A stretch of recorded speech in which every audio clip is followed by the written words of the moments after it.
আমরা ছোটবেলায় একটা কথা অনেকবার শুনেছি, পড়াশোনা করে যে গাড়ি ঘোড়ায় চড়ে সে। কিন্তু আজ হাজার হাজার ছেলেমেয়ের হাতে ডিগ্রি আছে ঠিকই, কিন্তু কপালে চাকরি নেই। ক্লাসরুমে আমাদের বলা হতো ভালো রেজাল্ট মানেই ভালো ভবিষ্যৎ, কিন্তু বাস্তব জীবন বলছে ভালো রেজাল্ট আর ভালো জীবন এই দুটোর মাঝখানে একটা বিশাল তফাৎ। তাহলে প্রশ্নটা খুব সিম্পল, আমরা কি সত্যিই শিখেছি নাকি শুধু পরীক্ষার জন্য পড়েছি? আজকের ভিডিওতে আমরা খুলে দেখব আমাদের এডুকেশন সিস্টেমের সেই বাস্তব অন্ধকার, যে বাস্তবতায় লক্ষ লক্ষ স্বপ্ন নীরবে ভেঙে যাচ্ছে। বিল গেটস মাইক্রোসফটের কো-ফাউন্ডার, স্টিভ জবস অ্যাপেলের কো-ফাউন্ডার, মার্ক জুকারবার্গ ফেসবুকের ফাউন্ডার, ধীরুভাই আম্বানি রিলায়েন্স ইন্ডাস্ট্রিয়ালসের founder, Ritesh Agarwal OYO Rooms এর ফাউন্ডার, বিজয় শেখর শর্মা পেটিএম এর ফাউন্ডার। এদের মধ্যে কেউ কলেজ ড্রপ আউট, কেউ ফর্মাল এডুকেশনটাও পুরো করতে পারেনি এবং এরা কেউ টপ স্টুডেন্টস ছিল না। তবু আজ এরা বিশ্বের সবচেয়ে বড় বড় কোম্পানি বানিয়েছে। তাহলে প্রশ্নটা খুব সিম্পল, ডিগ্রি ছাড়াই এরা এত বড় বিজনেসম্যান কি করে হলো? এরা ডিগ্রি দিয়ে নয়, এরা জিতেছে স্কিল দিয়ে। ক্লাসরুমের বাইরে গিয়ে শিখেছে বাস্তব দুনিয়ার পাঠ, বইয়ের পাতার বাইরে গিয়ে বুঝেছে মানুষ, মার্কেট আর সমস্যা। বই নয়, ওরা পড়েছে মানুষ। সিলেবাস নয়, ওরা বুঝেছে মার্কেট। কেউ ব্যবসা নয়, বানিয়েছে সাম্রাজ্য। কেউ শিখেছে কথা দিয়ে মানুষ জয় করতে, কেউ শিখেছে টিম বানিয়ে স্বপ্ন গড়তে। কিন্তু ওদের আসল শক্তি ছিল একটাই, যেখানে সমস্যা সেখানেই সুযোগ, আর সেই সুযোগ ধরেই ওরা বদলেছে ডেস্টিনি। ছোটবেলা থেকেই আমাদের একটা কথা শেখানো হয়েছে, ভালো করে পড়ো, ভালো নম্বর আনো, তাহলেই ভালো চাকরি পাবে। স্কুলে বলা হয়েছে রেজাল্টই তোমাদের ভবিষ্যৎ, কিন্তু কোথাও আমাদের বলা হয়নি কিভাবে দক্ষ হতে হয়। স্কুলে আমরা শিখেছি কিভাবে মুখস্থ করতে হয়, কিন্তু শেখানো হয়নি কিভাবে সমস্যার সমাধান করতে হয়, নিজের মতো করে ভাবতে, সিদ্ধান্ত নিতে বা কোনো বাস্তব কাজ করতে। আমরা শিখেছি বইয়ের ইনফরমেশন মনে রাখতে, কিন্তু শিখিনি জীবনের জন্য দরকারি স্কিল, কথা বলা, মানুষ বোঝা, নিজের আইডিয়া প্রকাশ করা, বাজার বুঝে কাজ করা, টিমের সাথে কাজ করা, কিংবা একটা ছোট প্রকল্প শুরু করে সেটাকে এগিয়ে নিয়ে যাওয়া। আর এই একটা ভুল আজ লক্ষ লক্ষ ডিগ্রি হোল্ডারের জীবনের সবচেয়ে বড় বিপদ হয়ে দাঁড়িয়েছে। কারণ চাকরি বাজার বদলে গেছে, কিন্তু আমাদের পড়াশোনার পদ্ধতি বদলায়নি।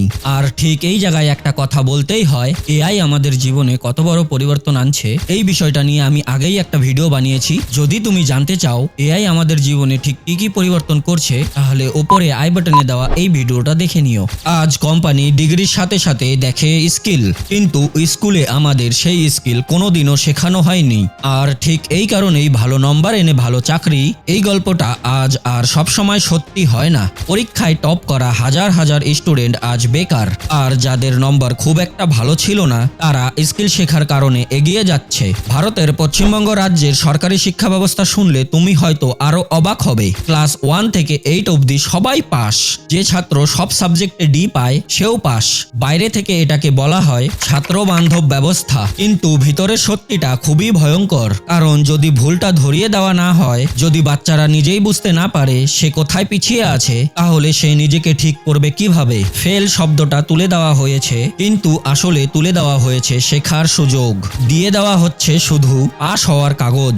আর এই বাচ্চাগুলো যখন বড় হয়ে বাস্তব দুনিয়ায় নামে, তখন প্রথমবার তারা বুঝতে শেখে আমাকে শুধু পাস করানো হয়েছে, প্রস্তুত করা হয়নি। দুর্বল ভিত নিয়ে তারা দাঁড়ায় একটা শক্ত দুনিয়ার সামনে, যেখানে কেউ আর নম্বর দেখে সুযোগ দেয় না। আর অন্যদিকে প্রাইভেট স্কুলের দুনিয়া, এখানে শুধু পাস করানো হয় না, এখানে বানানো হয় মেশিন। সকাল থেকে টিউশন, দুপুরে কোচিং, সন্ধ্যাবেলায় প্রজেক্ট, রাতে টেস্ট। ছোট বয়সেই এদের কাঁধে চাপিয়ে দেওয়া হয় পুরো ভবিষ্যৎ। এখানে একজন বাচ্চার মান তার মানুষ হওয়া দিয়ে মাপা হয় না, মাপা হয় নম্বর দিয়ে। কম নম্বর মানে কম সম্মান, বেশি নম্বর মানে বেশি সম্মান। ক্লাসরুমে ঢুকে তারা আর শিক্ষা পায় না, পায় ভালো নম্বর না করলে ভবিষ্যৎ নাই। চাপ আসে চারদিক থেকে। মা বলে ভালো করে পড়ো, বাবা বলে অমুকের ছেলে ফার্স্ট হয়েছে, শিক্ষক বলে এই নম্বরে কিছু হবে না। আর সেই ছোট্ট মাথাটার ভেতরে তখন শুধু একটা প্রশ্ন ঘুরে, আমি কি ব্যর্থ? সবচেয়ে কষ্টের সত্যিটা হলো শুধু যারা উইক স্টুডেন্ট তারা ভাঙছে না, ভাঙছে টপাররাও। কারণ আজ টপ করা মানেই শান্তি না, আজ টপ করা মানে আগামীকালেও টপ থাকার আতঙ্ক। একবার পিছিয়ে পড়া মানেই মনে হয় সে আর কিছুই না। এখন একটা দৃশ্য কল্পনা করো, ক্লাস 3-র একটা বাচ্চা, তার স্কুলের ব্যাগের ওজন 8 কিলো। তাহলে ভাবো কতগুলো বই, কতগুলো বিষয়, প্রতিটা পড়তে হবে, মুখস্থ করতে হবে, টেস্ট দিতে হবে, নম্বর তুলতে হবে। এই বয়সে কি এত বেশি বোঝা দেওয়া উচিত? এই বয়সে দরকার ছিল দৌড়ানো, খেলাধুলা করা, ভুল করা, হাসি, গল্প, কান্না আর স্বপ্ন দেখা। কিন্তু আমরা কি দিলাম? দিলাম coaching, tuition, syllabus, test, pressure. আমরা তার হাতে তুলে দিয়েছি ভবিষ্যতের ভয়। ভাবো এত ছোট বয়সে কেউ এত বড় মানসিক চাপ কিভাবে বইবে? শিক্ষা মানুষকে মুক্ত করার কথা ছিল, কিন্তু আমরা তৈরি করছি একটা ভয়ে বড় হওয়ার প্রজন্ম। এখন যেটা বদলাতে হবে সেটা সিলেবাসের আগে মানসিকতা। ভালো নম্বর মানেই ভালো ভবিষ্যৎ, এই ধারণাটা ভুল। একটা মার্কশিট একটা মানুষের জীবন ঠিক করে দিতে পারে না। এই লাইনটা আজ সব মা বাবাদের শোনা দরকার। সব বাচ্চা পড়াশোনায় টপার হবে না, কিন্তু প্রত্যেক বাচ্চা কোনো না কোনো জায়গায় অসাধারণ। আজকে যে বাচ্চাটা অঙ্কে দুর্বল সে হয়তো গল্পের জাদুঘর, যে বাচ্চাটা পড়াশোনায় সাধারণ সে হয়তো অসাধারণ ছবি আঁকে, যে বাচ্চাটা ক্লাসরুমে চুপ থাকে সে হয়তো লিডার। কিন্তু আমরা কি করি? আমরা সবাইকে একটা রাস্তাতেই ঠেলে দিই, রেজাল্ট, রেজাল্ট আর রেজাল্ট। একটা কথা মা বাবাদের উদ্দেশ্যে বলা দরকার, আপনার সন্তানের ভবিষ্যৎটা শুধু বইয়ের মধ্যে বন্দি করবেন না। পড়াশোনার পাশাপাশি তার স্কিল, তার আগ্রহ, তার ট্যালেন্টকে জায়গা দিন। কারণ যে বাচ্চাকে নিজের মতো বড় হতে দেওয়া হয় সে জীবনে কিছু একটা হয়ে ওঠেই, আর যে বাচ্চাকে অন্যের মতো বানাতে চাও সে শুধু চাপে পিষে যায়। আজ যদি আমরা চাই আগামী প্রজন্ম শক্ত হোক, তাহলে তাদের শুধু বই মুখস্থ করাবো না, শেখাবো ভাবতে, শেখাবো প্রশ্ন করতে, ভুল করতে, শেখাবো আবার উঠে দাঁড়াতে। আর যদি সত্যিই শিক্ষা ব্যবস্থাকে ঠিক করতে হয় তাহলে আমাদের দরকার স্কিল বেস এডুকেশন।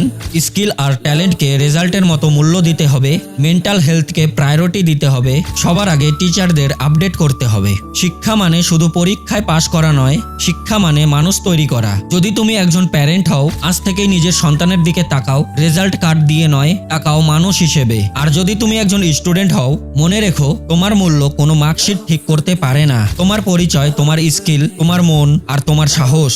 আর এই পরিবর্তনটা আজ দরকার, এখন থেকেই দরকার। যদি এই কথাগুলো তোমার বিবেককে জাগিয়ে তোলে তাহলে এই ভিডিওটা শেয়ার করো অন্তত একজন প্যারেন্টের কাছে, একজন টিচারের কাছে আর একজন স্টুডেন্টের কাছে। তুমি কি চাও তোমার সন্তান নম্বরে ভালো হোক নাকি জীবনে? কমেন্ট করে জানাবা। Information is powerful. লাইক করো, কমেন্ট করো, সাবস্ক্রাইব করো ইনসাইড বাংলাকে, কারণ সত্য গল্পের সঙ্গী হওয়াটা তোমার অধিকার। ভিডিওটা ভালো লেগে থাকলে তোমার বন্ধুদের সাথে শেয়ার করো।